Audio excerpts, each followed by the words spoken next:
Entergy is proud to support programming on LPB and greener practices that preserve Louisiana. The goal of our environmental and sustainability initiatives really is to ensure that our kids and future generations can be left with a cleaner planet. Additional support provided by the Fred B. and Ruth B. Ziegler Foundation and the Ziegler Art Museum located in Jennings City Hall. The museum focuses on emerging Louisiana artists and is an historical and cultural center for Southwest Louisiana. And the Foundation for Excellence in Louisiana Public Broadcasting, with support from viewers like you.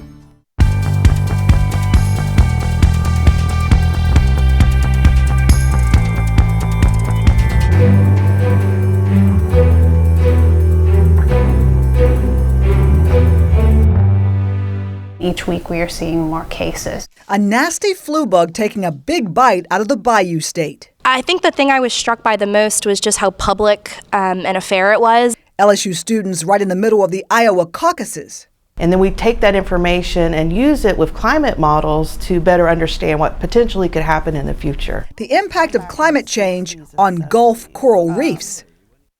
Hi everyone, I'm Natasha Williams. And I'm Moreau. Much more on those top stories in a moment on this week's edition of SWI. But first, we have learned that the LSU Board of Supervisors today approved the cancellation of classes on the main campus for Monday and Tuesday of next week. So the spring semester postponed for 2 days for LSU's biggest football game of the season. And that announcement leads us right into our other headlines making news across our state. LSU's dream season with Heisman Trophy winning quarterback Joe Burrow ends Monday night in New Orleans to decide the national champion. The Superdome could be the ultimate home field advantage for the 14-0 Tigers against 14-0 defending national champ Clemson. It's the fourth time this century the Big Easy has hosted the big game, and LSU will have played in all four, winning national titles twice. President Donald Trump is planning to attend the game, which would continue his trek to sporting events in recent months. He went to Game 5 of the World Series in Washington, the annual Army-Navy football game, and was in Tuscaloosa when LSU beat Alabama. The game is stealing much of the spotlight from the inauguration ceremonies for the second term of Governor John Bel Edwards. The event takes place Monday morning on the steps of the state capitol in Baton Rouge. We'll have live statewide coverage here on LPB beginning at 11 a.m. and we'll live stream the event at lpb.org. The governor accepted the resignation of Health Secretary Dr. Rebecca Gee this week, effective January 31st. Gee's reported new job will be announced by her employer at a later date.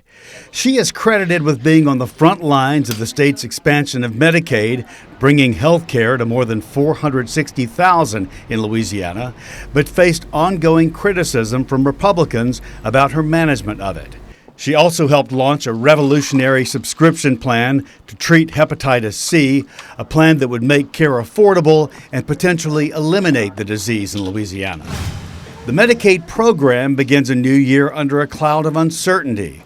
There's a continuing dispute over multi-billion-dollar contracts to provide health services to 1.5 million people. Lucrative deals with 5 private companies that manage care for most Medicaid patients was set to expire at the end of December.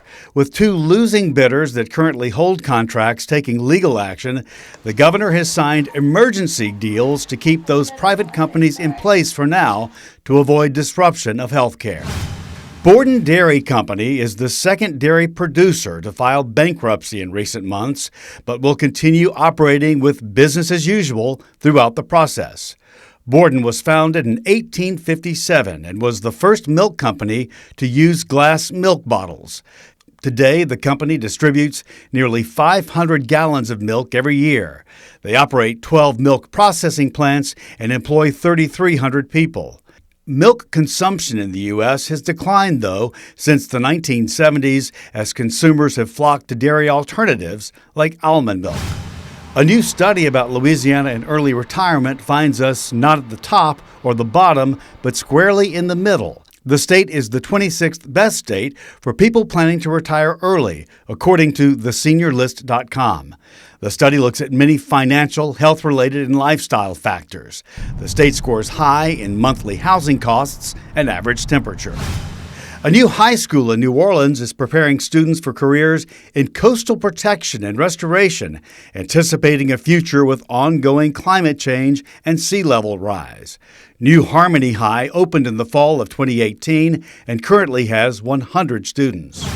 State Superintendent of Education John White announced he's stepping down after 8 years on the job. White helped strengthen the role of charter schools, backed a taxpayer-funded voucher program for private schools, and saw overhauls of the state's accountability efforts. White can point to improved graduation rates and performance on college prep tests, but the state continues to be near the bottom in nationwide education rankings. And Baton Rouge Mayor Sharon Weston Broome announcing she will run for a second term in her State of the City address earlier this week.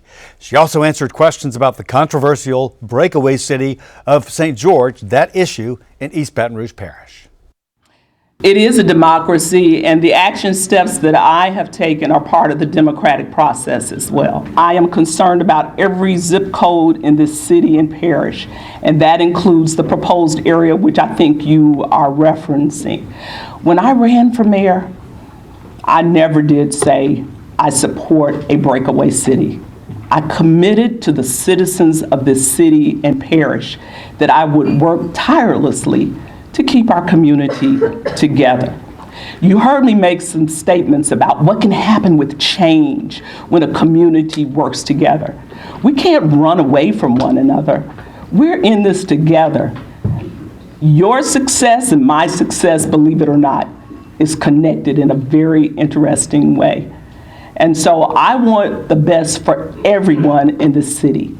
And as mayor president, it is my obligation to do what I think is best as the leader of this city and parish for everyone.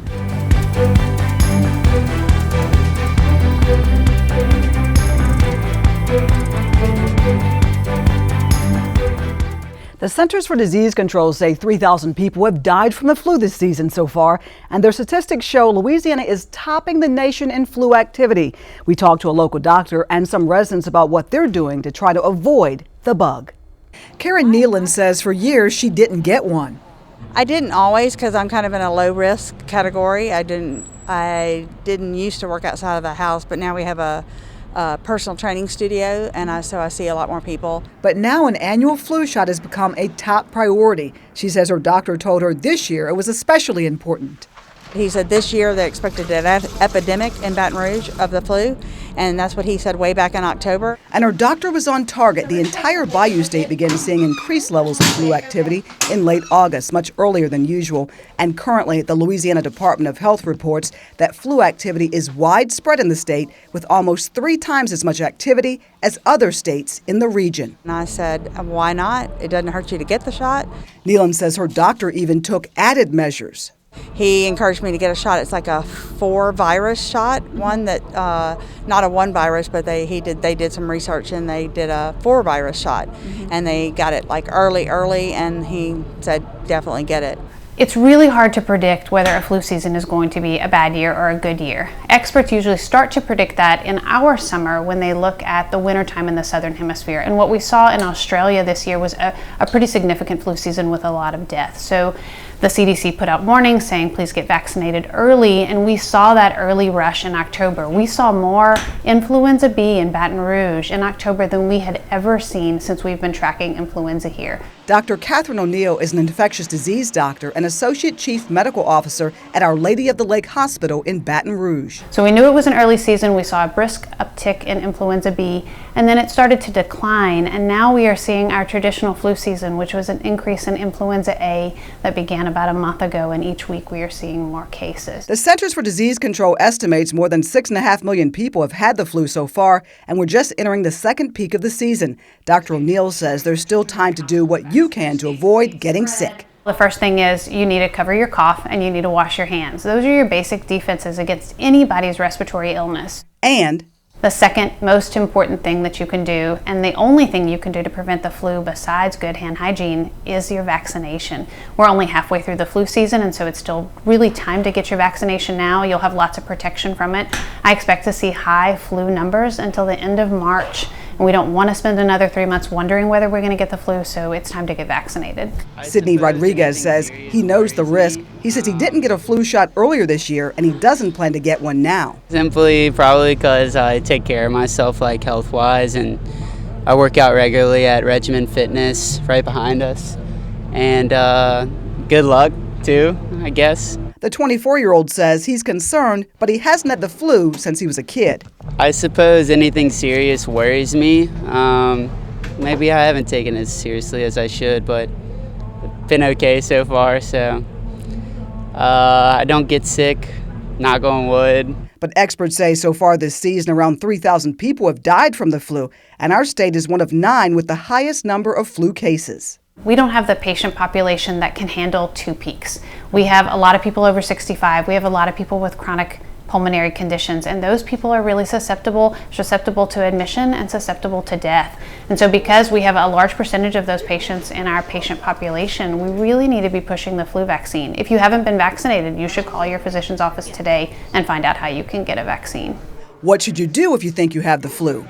If you think that you are suffering from symptoms of the flu, fever, chills, about 20% of people are going to have nausea and vomiting. Some people are going to experience headache. You should call your physician. Your physician's the best guide to say, do you wait a day before you come in?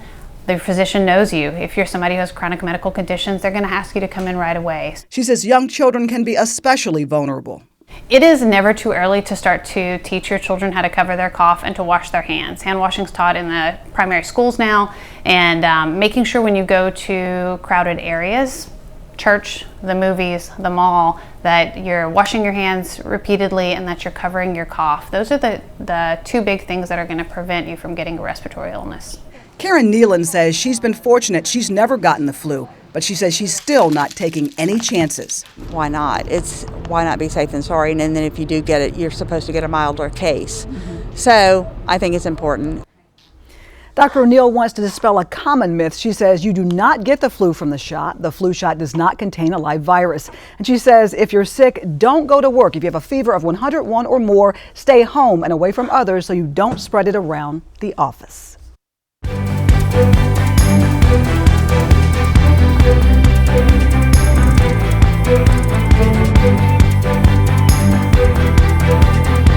24 LSU Manship School students are back from the Iowa caucuses and the Iowa of the Tiger program.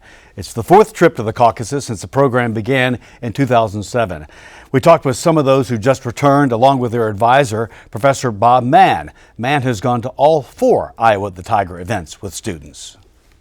Well, it's a way for students to see presidential politics up close, actually meet these presidential candidates, but see these rallies, see how the first couple of rounds of selecting the next president are conducted. It's not big rallies, it's pretty small events in Iowa. We're surrounded by Iowans, and they get to meet the candidates and really see very up close and personal how Iowa is going to play a huge role in selecting the next president of the United States, or at least the next Democratic nominee. Mann says he always wonders which students he will see take advantage of opportunities that can develop as they leave school and begin their careers. Every single one of these trips we've taken, there's at least 2 or 3 students who end up becoming a journalist, and we run into them 4 years later working for Politico or the Washington Post or something. They go into political journalism. Sarah Procopio is an LSU junior in the Manship School and says going to Iowa is something she's been looking forward to since her senior year in high school. I saw the Manship School went and did this 4 years ago, and I was very excited about the prospect of getting to see it up close and very curious about Iowa's role in, really jump-starting the presidential, race. And I think the thing I was struck by the most was just how public an affair it was, and it was so intimate, but it really is you and your neighbors coming out and very publicly declaring who you're for, which I know and a lot of times could seem like it would be a very divisive thing, is where it's easier to cast your vote privately, but I think it also kind of forces them to realize, it's okay that we don't agree on the same person. They're still neighbors, and I think the Iowans have a very strong sense of collectiveness when it comes to this decision, and they take it very seriously. And it was I liked it. I really appreciated how they do this process and how they can still come together even after not making the same decisions in a lot of cases. Did you look at it through the eyes of someone that would be reporting on this someday? Is that the field of journalism you want to go in? So I'm a political communications student, and while I deeply appreciate the act of journalism, and I think it's so important, and watching journalists do what they do in this campaign, and speaking to the Des Moines Register, who take that job very seriously, was really enlightening. But I very much focused on the candidates' staff, how they ran these events, what were the differences in their messaging, what kind of speeches did they employ. That was very enlightening to me, because I think from far away it's very easy to say, oh, the field, it's not that diverse, a lot of people seem very similar, and you get up close and it's very different. Were there particular candidates that stood out to you? Yes, and in different ways. So I think for spontaneity and just kind of talking to people in the moment and not being very rehearsed, I think Andrew Yang stood out to me, because in his speech he was very interactive with the people in the room, and so he's a businessman entrepreneur who's currently running.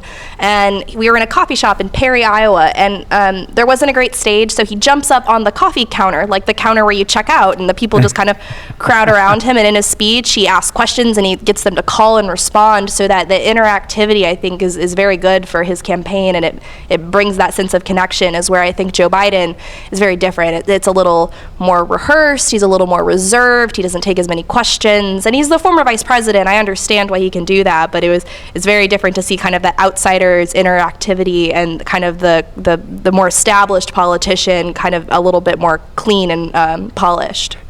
Emmanuel Lane is an LSU senior majoring in political science. Lane says the students covered the entire state from east to west and north to south. You come to find that Iowa is very, very, very, very rural, and it's a lot of small towns. Just how you would think, maybe a couple shops in the town center, and then for the most part, just empty fields and farms.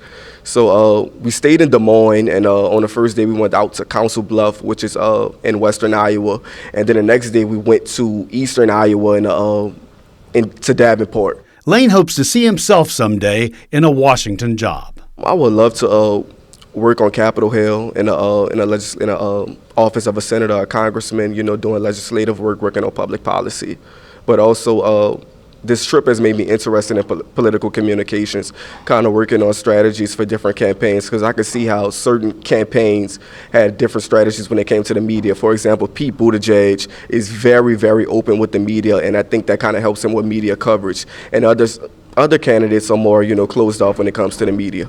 Laura Nicholson is a sophomore who aspires to cover politics as a journalist. Whether it's on Capitol Hill or it's through the election cycle in a whole other state, I really want to cover what's going on in politics. And so I wanted to take this opportunity to be able to see these candidates up close and to be able to report on what was happening. For my career, my biggest takeaway is talking to a presidential candidate is not as scary as it seems like it's going to be.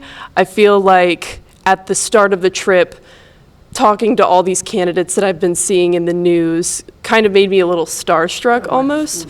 But once I got settled in and I was interacting with them and meeting them every single day, I think that definitely eliminated some of that nervousness. And I think in the future, it's going to help me a lot with having to go up and talk to politicians. Well, guys, I know it's a fascinating experience and a privilege to be able to do this sort of thing and have it motivate you, have it teach you. You come away with a great learning experience. So thanks for sharing it with us.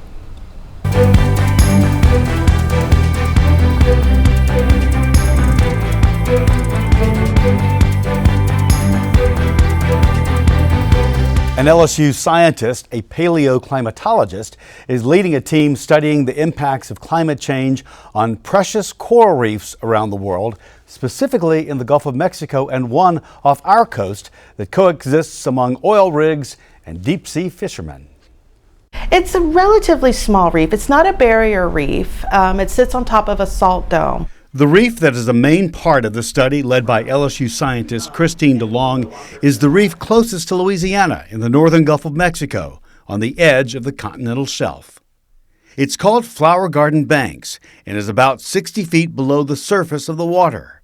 It's not nearly as well known as other reefs, but that does not in any way diminish its importance. It's about a 4 to 5 hour boat ride to get out there. It's almost due south of the Texas-Louisiana border. Since the reef is on a salt dome, there's oil under that salt dome, so there's rigs all around the reef. This is where small fish will have their nurseries, and those fish, as they grow bigger, like red snapper, as those fish mature, they're going to swim closer into shore for fishermen and us to catch. Coral reefs support 25% of all marine life around the globe.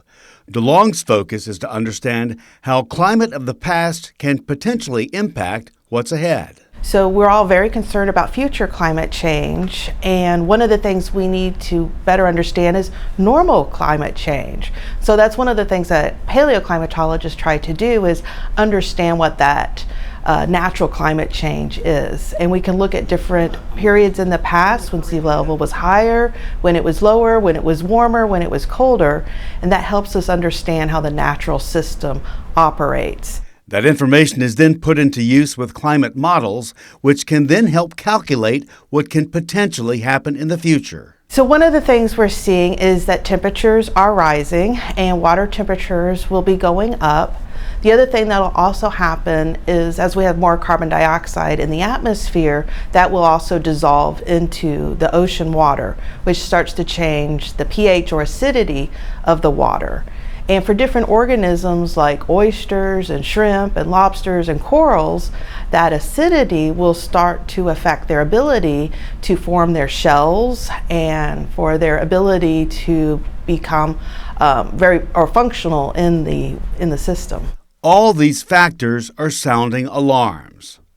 We're particularly concerned with our corals because we have things called coral bleaching that occur, and that's when the water gets too warm. The corals have under their skin algae that helps them produce their food, and when it gets to be too warm, that algae kind of goes into overdrive, and the coral will expel it so that they don't become toxic. DeLong says bleaching events have been seen in the Florida Keys and also in flower garden banks. You know, if you go to the beach regularly, you start to notice, oh, it's comfortable in May on Mother's Day, whereas 20, 30 years ago, we wouldn't go in the water on Mother's Day because it was too cold. Again, by diving into the past, looking at coral records, DeLong finds what happens with an increase in water temperature. So one of the things I do is I look at coral skeletons, and they have rings in them just like trees. And I can count those rings to tell what year it is. Then I look at the chemistry of that coral skeleton, and from that chemistry we look at different elements like strontium and calcium, and those two, how much of those two elements is in the skeleton will vary with water temperature. So if I look at the ratio of those two elements, I can tell what the water temperature was that year that coral was growing. What's the bottom line? It's not a surprise. Protecting and nurturing the world around us.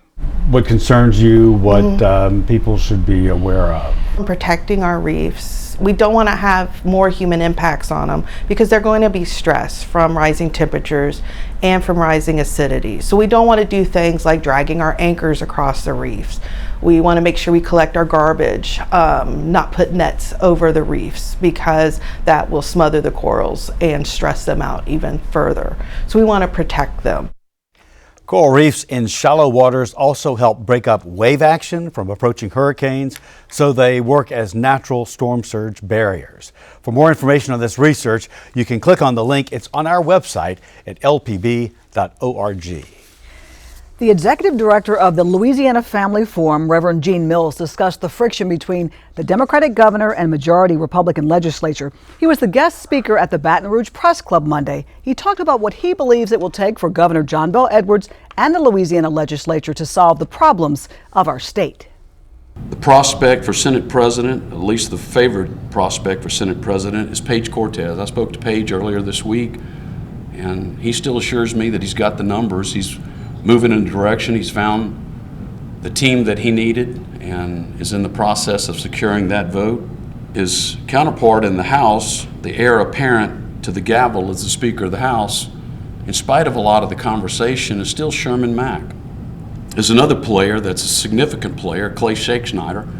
He's leading a group of a dozen or so holdouts from the Republican Party. Clay says that we need an independent House. But there's some conversation as to whether or not he might be hiring an outside consultant to make that independence a little less focused on the inside chamber and more on outside influences. I predict that John Bel Edwards, like Bill Clinton when he faced a similar situation, will be required to move to the center or center-right and find common ground that they can both work on together. We happen to believe there's a lot of common territory that could be worked on. Infrastructure is one, roadways, bridges. And a reminder again, our live statewide coverage of the second inauguration of Governor John Bel Edwards begins Monday morning at 11 on LPB, and we're streaming live same time at lpb.org. And everyone, that's our show for this week. Remember, you can watch anything LPB anytime, wherever you are, with our brand new app. Download it for free from your app store. This upgraded version features news, public affairs, documentaries, how-tos, and many more programs. And please follow us on Facebook, Twitter, and Instagram. For all of us at Louisiana Public Broadcasting, I'm Andre Moreau. And I'm Natasha Williams. Until next time, that's the state we're in. Go Tigers.